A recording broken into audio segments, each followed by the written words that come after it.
Porsche's latest track attack weapon is fast and user-friendly. Only 8 street-legal production cars have broken the 7.0-minute benchmark on the Nürburgring Nordschleife. 3 of these are Porsches.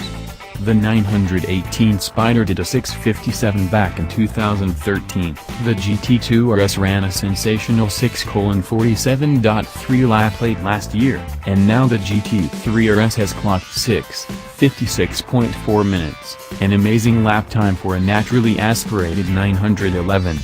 Significantly, the 996 GT3 RS of 2003 was the first model worked on by Andreas Reuninger, now director of GT cars at Porsche.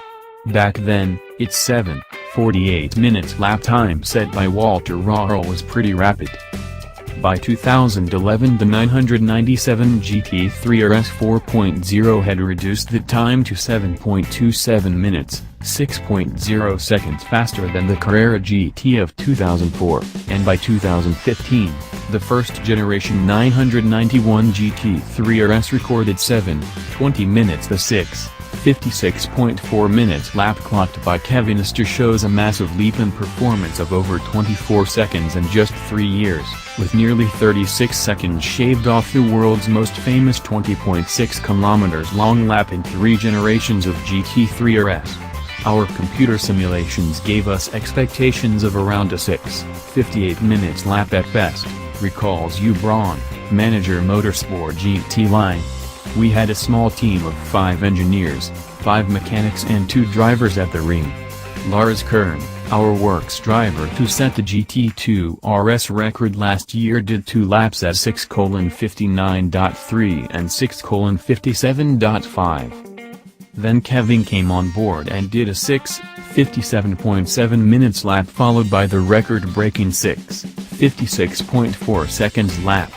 These numbers were prominent in my mind as I ventured onto the Nürburgring GP circuit, a modern, quite technical track with a very greasy surface that is far less forbidding than the Nordschleife next door that is famously used by the industry to benchmark fast cars. A few significant numbers first.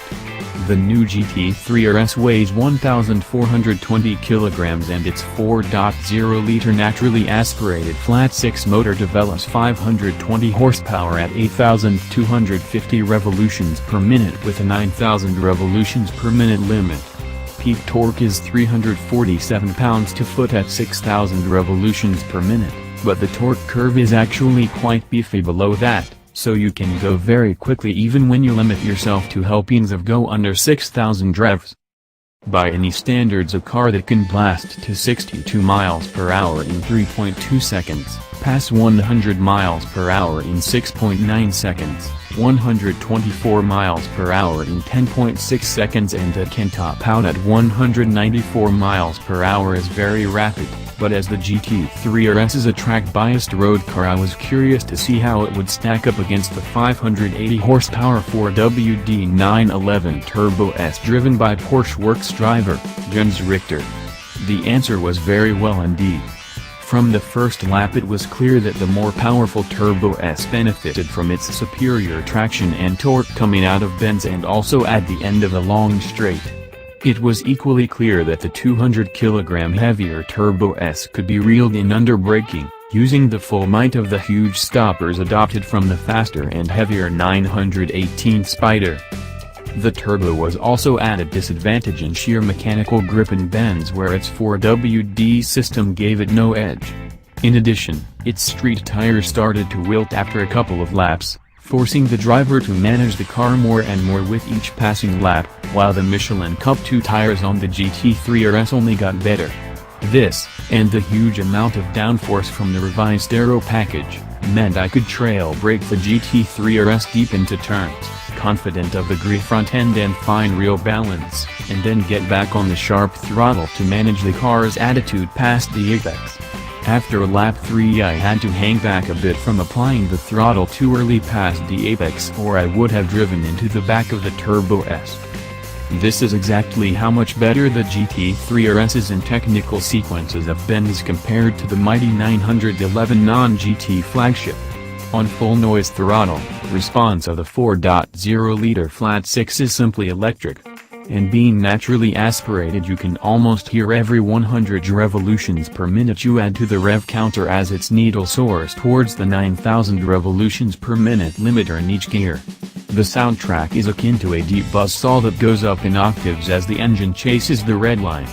The seat of your pants is the best judge, and the GT3 RS is one of those cars that you feel you are strapping on rather than merely sitting in when you drop into the deep bucket sports seat. You can have the plain vanilla GT3 RS, a club sport package that brings a steel half-roll cage and fire extinguisher. You can talk about engine power, PDK shifting speeds, aerodynamic downforce and lower drag. You can also talk about rear wheel steering, better tires and lightweight components. But the ultimate reason that the new Porsche GT3 RS is so fast and user-friendly is the perfect mix and balance of components and how they interact with one another. This is neatly summed up by Andreas Reuninger sage words that his team has made 11,000 parts feel like one. That in a nutshell is what the best and fastest naturally aspirated 911 ever is like to drive.